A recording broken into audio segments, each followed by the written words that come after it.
सुशील कुमार मोदी जी हमारे साथ जुड़ चुके हैं सर, जरा उनका रुख कर लेते हैं। बिहार के पूर्व उप मुख्यमंत्री और बीजेपी के कद्दावर नेताओं में से एक। सुशील जी, बहुत बहुत स्वागत है आपका।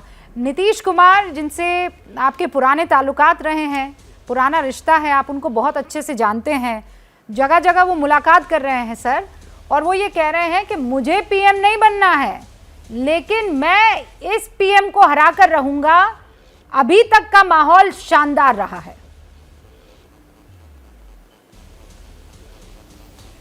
देखिए, कोई आदमी दिल्ली जाएगा और किसी को फोन करके कहेगा मैं मिलना चाहता हूं, तो कौन इनकार करेगा?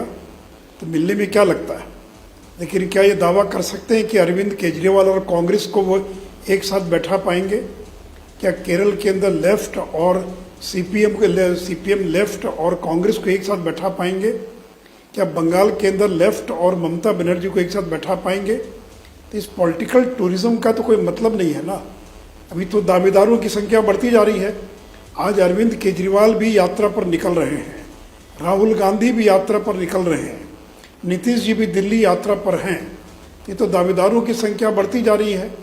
और जिस शरद यादव से आज वो मिलने गए थे, उन्हीं शरद यादव को इन्होंने कितना जलील अपमानित करके पार्टी से निकाला था, उनकी मेमोरी खत्म करवा दिया, उनका घर खाली करवा दिया। देखिए, अभी तक नीतीश जी ने अपने पार्टी के 3 राष्ट्रीय अध्यक्ष यानी जॉर्ज फर्नांडिस, आरसीपी सिंह, शरद यादव, 3 अपने पार्टी के राष्ट्रीय अध्यक्ष को जलील करके, बेइज्जत करके पार्टी से निष्कासित करने का काम किया। और आज जो ललन सिंह उनके पार्टी के राष्ट्रीय अध्यक्ष हैं, ये भी पार्टी से निष्कासित किए जा चुके हैं और फिर माफी मांगकर वापस आए। ये उपेंद्र कुशवाहा, ये भी इनके द्वारा एक्सपेल्ड किए जा चुके हैं। तो देखिए, अब इनको इसलिए दिल्ली जाकर कितना भी प्रयास कर लें, ये जोड़ नहीं पाएंगे, क्योंकि जोड़ना ये असंभव काम है। अब ये कोई कहे कि सब लोग ईमानदार हो जाएं तो भ्रष्टाचार खत्म हो जाएगा, सारे लोग अगर एकजुट हो जाएं तो नरेंद्र मोदी का मुकाबला हो जाएगा। अरे भाई, कैसे एकजुट हो सकते हैं? एकजुट होने का कोई सवाल ही पैदा नहीं होता है। नहीं, लेकिन सुशील जी, ये जो तस्वीरें दिख रही हैं, चेहरे पर मुस्कुराहटें दिख रही है, एक अलग ही बॉडी लैंग्वेज, एक अलग ही कॉन्फिडेंस दिखाई दे रहा है, इसके क्या माने हैं?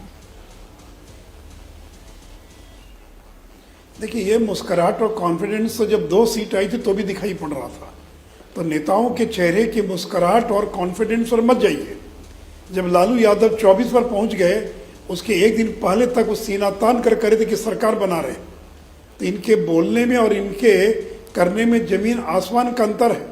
तो इसलिए मैंने कहा कि भाई, नीतीश जी अगर किसी को फोन करेंगे तो कोई मना करेगा क्या? अब मत आइए मिलने के लिए, या वो अगर मिलना चाहे तो कोई मना करेगा क्या? लेकिन क्या राहुल गांधी प्रधानमंत्री पद के दावेदार नहीं है? वो यात्रा पर निकल रहे हैं।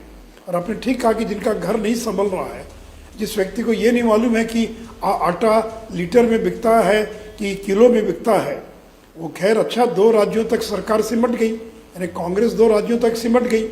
तो आज वो यात्रा पर निकल रहे हैं। अरविंद केजरीवाल जी भी यात्रा पर निकल रहे हैं। आज हिसार से कहीं हरियाणा से यात्रा शुरू कर रहे हैं, भारत को नंबर 1 बनाने की। अभी बहुत सारी यात्राएं, बहुत सारा पर्यटन, बहुत सारे लोग इसमें दावेदारी करने वाले हैं। लेकिन देखिए, तो ये नरेंद्र मोदी को कमजोर करना चाहते हैं। इससे बीजेपी को चिंता नहीं हो रही है? इससे बीजेपी को डर नहीं लग रहा है कि सबके सब मिल गए हैं, एक हो गए हैं? नहीं, देखिए, डर इसलिए नहीं लग रहा, मालूम है कि ये कभी एक हो ही नहीं सकते। मैंने तो कहा ना, क्या अरविंद केजरीवाल और कांग्रेस एक मंच पर आ सकते हैं क्या? एक साथ चुनाव लड़ सकते हैं क्या दिल्ली में? इसी का जवाब दे दें केजरीवाल। और अभी जब केजरीवाल के सहयोगी मनीष सिसोदिया के यहाँ सीबीआई का रेड हुआ, तो कांग्रेस ने उस रेड का स्वागत किया। और जब नेशनल हेराल्ड मामले में जब सीबीआई ईडी का रेड हुआ या कार्रवाई हो रही थी, तो संसद के अंदर तृणमूल कांग्रेस और आम आदमी पार्टी के लोगों ने चुप्पी साध लिया। तो इसलिए मैंने कहा ना कि यह तो वैसे ही है कि देश के सारे लोग अगर ईमानदार हो जाएं तो भ्रष्टाचार खत्म हो जाएगा। भाई, हर राज्य का अपना अलग अलग स्थितियां हैं, किसी की लड़ाई किससे, किसी की लड़ाई किससे। तो सुशील जी, कोई एक ऐसा चेहरा आपको आज की तारीख में दिखाई दे रहा है जो इनको बांध सकता है? ममता बनर्जी, आप कह रहे हैं अरविंद केजरीवाल और राहुल गांधी तो एक साथ मंच पर आ ही नहीं सकते, लेकिन कोई एक चेहरा, जैसे नीतीश बाबू कह रहे हैं मैं फेविकॉल हूं, मैं सबको बांधूंगा। देखिए वो मालूम पड़ जाएगा ना कि वो फेविकॉल है या क्या है। देखिए इनका मुख्य उद्देश्य है कि एक नरेंद्र मोदी को कमजोर कर दिया जाए, देश में एक कमजोर सरकार बने, एक मजबूत प्रधानमंत्री न बने, एक ऐसा प्रधानमंत्री बने जिसका अपना पूर्ण बहुमत नहीं हो। और देखिए देश अब 90 के दशक में लौट के नहीं जाना चाहता है। लोगों ने गुजराल, देवगौड़ा, चंद्रशेखर, चौधरी चरण सिंह, इन सारे दौर को देखा है कि फिर एक बार कहीं कटोरा लेकर अंतर्राष्ट्रीय मॉनेटरी फंड के दरवाजे पर न जाना पड़े। अगर कल पाकिस्तान और चीन का मुकाबला करना है तो क्या कोई कमजोर प्रधानमंत्री मुकाबला कर पाएगा? इनका उद्देश्य इतना ही है। और जो नीतीश जी अपने राज्य में 2 लोकसभा की सीट नहीं जीत पाए, जिनकी अपनी सीटों की संख्या 115 से घटकर धीरे धीरे 45 पर पहुंच गई, वो सपना देख रहे हैं, वो नरेंद्र मोदी का मुकाबला करने की बात कर रहे हैं। देखिए चर्चा में आगे इनका एक ही उद्देश्य था कि पिछले 2-3 साल से चर्चा में नहीं थे, लाइमलाइट में नहीं थे। अब दिल्ली आए, गठबंधन तोड़ दिया, रोज मीडिया में छप रहा है, रोज फोटो छप रही है उनकी।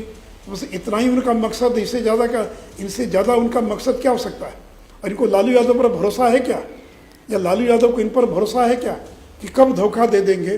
तो लालू यादव तो खुद ताक में बैठा है कि कब जनता दल यू को तोड़कर अपने बेटे को बिहार का मुख्यमंत्री बना दे। आप ये कह रहे हैं कि यहाँ पीछे अलग ही खेल चल रहा है बिहार में, ये सरकार पूरा अपना टर्म नहीं कर पाएगी? जी भी 114 विधायक हैं तेजस्वी यादव के साथ, और 3 बाई इलेक्शन है। 4 विधायक जो हैं ये मांझी जी के, जो कभी भी पाला बदल सकते हैं। तो जिस दिन चाहेगा तेजस्वी यादव या लालू यादव 2 विधायकों का समर्थन लेकर, और चूंकि स्पीकर राष्ट्रीय जनता दल का है तो जनता दल को तोड़ देगा। तो नीतीश जी अपनी सरकार बचाए, अपनी पार्टी बचाइए, सरकार नहीं, अपनी पार्टी बचाइए।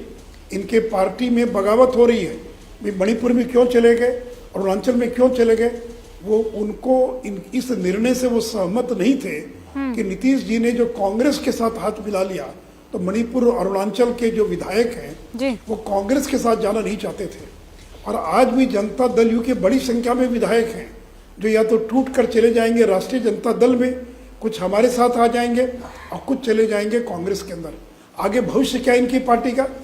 2025 के बाद नीतीश कुमार की पार्टी का भविष्य क्या है? इसमें तो कोई विरासत है नहीं, कोई परिवारवादी पार्टी है नहीं, तो इनकी पार्टी का क्या होगा? तो विधायक भी तो देख रहे जनता दल यू के कि उनका भविष्य कहाँ पर है, किनके साथ उनका भविष्य है। तो इसलिए देखिए बिहार के अंदर एक राजनीतिक अस्थिरता, एक राजनीति प्रारंभ हो गई। अब तो काम, विकास का काम गौण हो गया।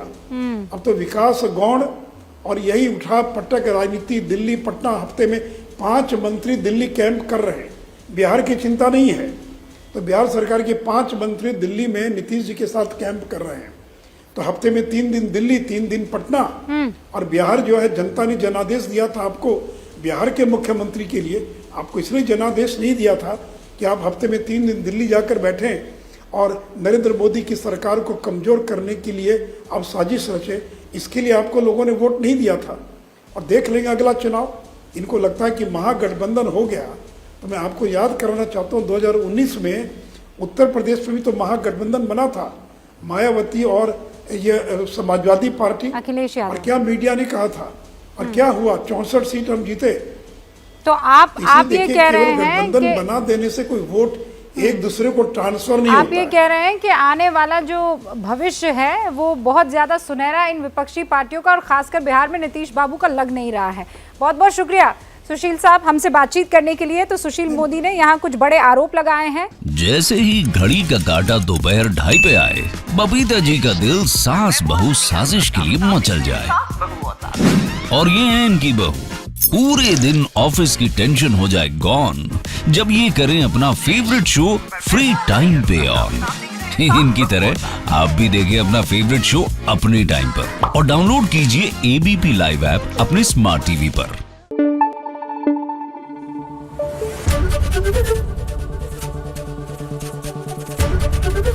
ABP न्यूज आपको रखे आगे।